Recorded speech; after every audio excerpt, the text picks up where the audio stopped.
Rajnagar police थाने में राजसमंद नगर परिषद सभापति तत्कालीन आयुक्त सहित 10 लोगों के खिलाफ फर्जी पट्टा बनाने, फर्जी दस्तावेज तैयार करने आदि तैयार करने का मामला हुआ दर्ज।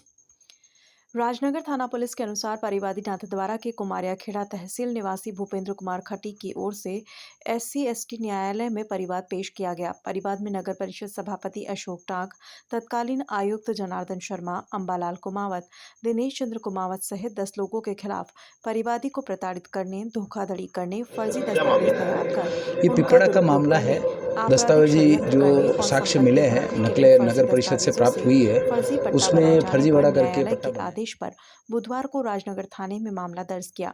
पुलिस ने मामला दर्ज कर जांच शुरू कर दी है। नगर परिषद सभापति अशोक टांक का कहना है कि तहसीलदार, टाउन प्लान ऑफिस उदयपुर और मास्टर प्लानर की तकनीकी स्वीकृति ली गई है। तहसील की ओर से इस पर स्वीकृति दी गई है। खातेदार आरआजी नंबर के नाम की स्वीकृति तहसीलदार और पटवारी की रिपोर्ट आने के बाद नगर परिषद की ओर से खातेदार और आवंटी के नाम नियमानुसार पट्टा बनाया है। खिलाफ एक FIR दर्ज हुई है। 3 बड़े नामों के या 4 नामों के फर्जी पट्टा बनाने को लेकर हाँ। जो मामला दर्ज हुआ है राजनगर थाने में, उसको लेकर सर क्या कुछ कहना चाहिए? अब फर्जी कोई भी आदमी व्यक्तिगत रूप से मुकदमा दर्ज कराता है, लेकिन आपसे भी निवेदन है कि आप उस प्रकरण की पूरी जांच करें। जांच करने के बाद आप डॉक्यूमेंट देखें। डॉक्यूमेंट देखने के बाद कौन गलत है कौन सही है, सर आप उस पर निर्णय करें। राजसमंद के आप एक प्रथम नागरिक हैं और आपके ऊपर मुकदमा किया है, तो कोई ना कहीं सोच घेरे में है आप, कहीं ना कहीं। मेरे मुकदमा किया है, मुझे भी सुनकर अचंभित हूँ, लेकिन जो मुकदमा दर्ज किया है वो नगर परिषद एक कार्यप्रणाली है। कोई भी आदमी किसी भी के खिलाफ मुकदमा दर्ज कर सकता है, लेकिन प्रकरण की सत्यता जो है उस पर आप तय तक जाओगे तो आपको भी पता चलेगा कि सत्य कौन है और गलत कौन है। किस वजह से मामला दर्ज कराया? मामला दर्ज ये हुआ है, एक मांगीलाल जी रेगर हैं, उनके एक पिपड़ा पटवार सर्कल में एक ज़मीन है। उस ज़मीन में कुछ 1.5 वर्ष पहले कोई प्रकरण चला था कोर्ट में। माननीय हमारे जो मुकदमा दर्ज कराने वाले भाई हैं जितेंद्र जी वकील साहब, उन्होंने ये प्रकरण दर्ज कराया है और प्रकरण ये दर्ज कराया, वहाँ से जिला मजिस्ट्रेट राजसमंद द्वारा ये प्रकरण खारिज भी हुआ है। प्रकरण खारिज हुआ, उसमें मैंने भी पढ़ा था कि भाई 50,000 रुपये में मौखिक इस ज़मीन को मैंने खरीदी।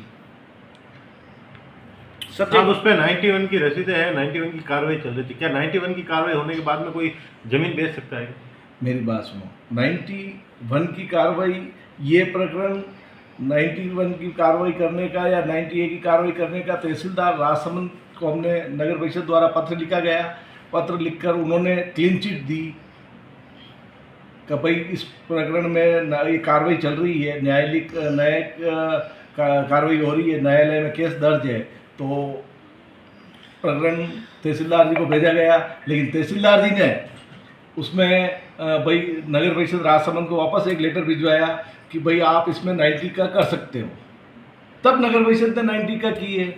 सर न्यायालय में विचाराधीन मामला था और एक फर्जी पट्टे के आरोप आपके ऊपर लगा, इसमें आप क्या कहना चाहेंगे? न्यायालय में विचाराधीन पट्टा या है या पट्टे की जमीन का कोई न्यायालय में मुकदमा दर्ज है, मुकदमा खारिज होने के बाद, नामंजूर करने के बाद ही नगर परिषद ने पट्टा दिया। आपने साइन किस बेस पे किया? आपने किसी ST/SC की ज़मीन थी तो आपने उसका आपने उसमें पता लगाया कि ज़मीन क्या है, इस पर पूरा अपना संज्ञान लिया, फिर उसके बाद में साइन किया?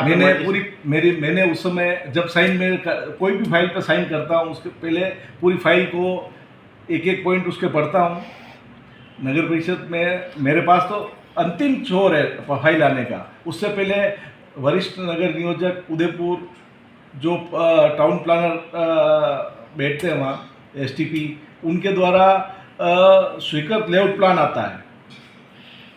कोई भी प्लान स्वीकृत लेआउट आता है, उसके बाद पटवारी हल्का रिपोर्ट आती है, उसके बाद तहसीलदार राजसमंद द्वारा रिपोर्ट आती है, उसके बाद प्राधिकृत अधिकारी आयुक्त नगर परिषद राजसमंद द्वारा फाइल को पूरा अनुसंधान करके विज्ञापन में देके उसके बाद उसका निस्तारण होके पेमेंट जमा होने के बाद नगर मेरे पास लास्ट में अंतिम पट्टे के लिए आवेदन आता है। सर नहीं, आपका कहना सही है, पर पूर्व में ऐसे भी कहीं भी, जैसे कुंभलगढ़ का मामला हुआ तो पटवारी ने फर्जी रिपोर्ट तरीके से बना के मामला पेश मेरी- किया मेरी था, बात कलेक्टर सुनो। को किया था। मेरी- मैं आप अपन मेरा- बात कर, इस संबंध में हम कहना चाहते हैं कि आपके ऊपर एक आरोप है कि आपने फर्जी पट्टे बनाए। आरोप- आपने जिस मेरी- तरीके से मेरी बताया बात कि सुनो। मैंने अगर फर्जी पट्टा बनाया है तो सत्यता की जांच आप भी करें और न्यायालय भी करेगा, पुलिस प्रशासन भी करेगा, जिला कलेक्टर महोदय विराजमान है वो भी करेंगे, राजस्थान सरकार में हमारा जो डीडीआर ऑफिस है, डायरेक्टर साहब बैठते हैं जयपुर, डीएलबी में डायरेक्टर साहब बैठते हैं, माननीय मुख्यमंत्री जी हैं, जो भी अगर गलत है निर्णय तो हम दोषी होंगे, और अगर गलत नहीं है तो अगला दोषी होगा। क्या मामला है? ये पिपड़ा का मामला है। दस्तावेजी जो साक्ष्य मिले हैं नकले नगर परिषद से प्राप्त हुई है, उसमें फर्जीवाड़ा करके पट्टा बनाया है और झूठे शपथ पत्र दिए हैं कि कोई मामला न्यायालय में विचाराधीन नहीं है वगैरह वगैरह, जबकि इस संदर्भ में कई मामले चल रहे थे और एक मामले में तो खुद नगर परिषद और तहसीलदार स्वयं पार्टी थे पारिवारिक न्यायालय में, तो फिर भी उन्होंने 90B कर दी और पट्टा भी बना दिया।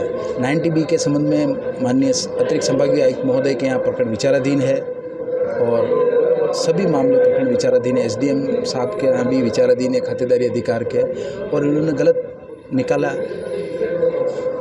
कौन किस के द्वारा करते हुए किया? ये पूर्व नगर परिषद के कर्मचारी अधिकारी और जिन्होंने पट्टा बनाया और जिन्होंने सहयोग किया उनके विरुद्ध मुकदमा दर्ज करवाया।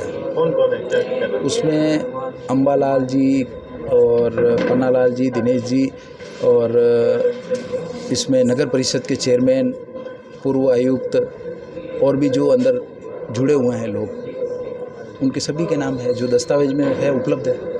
फर्जी कैसे, क्या है उसको कैसे? फर्जी यूँ है कि वहाँ पर एक ज़मीन पिपड़ा में ज़मीन बताई है, वहाँ 60 फीट का रोड बताया, जबकि मौके पे कोई रोड है ही नहीं 60 फीट का, और इन्होंने नक्शे में पड़ोस में जो रास्ता, पड़ोस में 60 फीट रास्ता बताया, वहाँ पर हमारी जॉइंट खातेदारी ज़मीन है उसमें बता दिया, जबकि वो पूर्ण रूप से फर्जी है।